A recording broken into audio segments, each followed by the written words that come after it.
It is March 1st, and that means it is the perfect time if you love onions and you love gardens to be sowing seeds and thinking spring.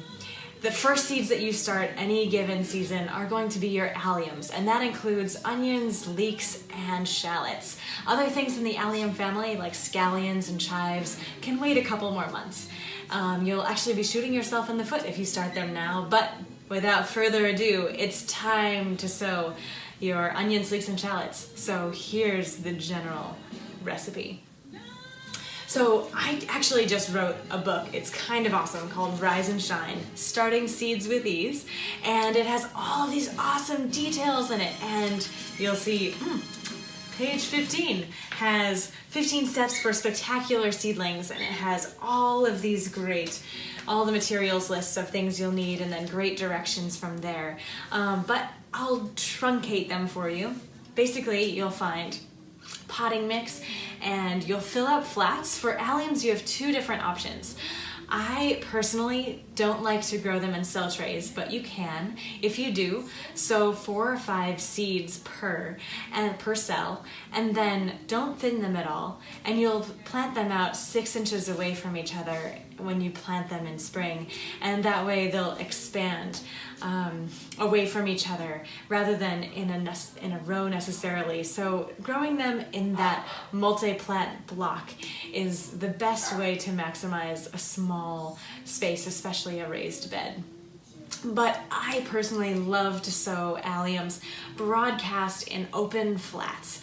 And you can either sow them in little furrows or just broadcast throughout. You want a 1/4 inch in between each of your seeds. And here's a sample. 2.5 weeks later, we have these lovely alliums. We have some that are very sparsely planted, some that are a little closer but still a little sparse, and these are a little over dense. And so your goal is to have a 1/4 inch between each plant. Ultimately, they're going to be about the size of a small pencil, the diameter of a small pencil. And here's the thing, alliums are really unique, and they have very resilient root systems. So they can grow intertwined, and by the time you're going to plant them, they're easy to pull apart. They won't think twice. So it's better to overseed, err on the side of density rather than sparseness. It not only optimizes your flat, it also the plants can handle it. So you want them to be 4 or 5 inches tall. They're going to grow much faster, much taller. But when you want to take out your ruler and make sure that you are keeping them trimmed to 4 inches tall. These guys are actually a little shy, but I'll demonstrate for you. When it is time to cut them, simply hold the tops, and as if you were harvesting chives, you snip off your chives and put them in a little dish and have them for supper. Put them on soups, on salads. They're totally edible. They totally taste like chives. They're the same family. They're essentially chives.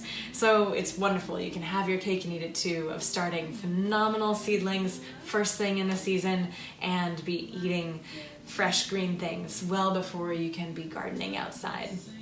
So have fun, ask lots of questions, and don't be shy.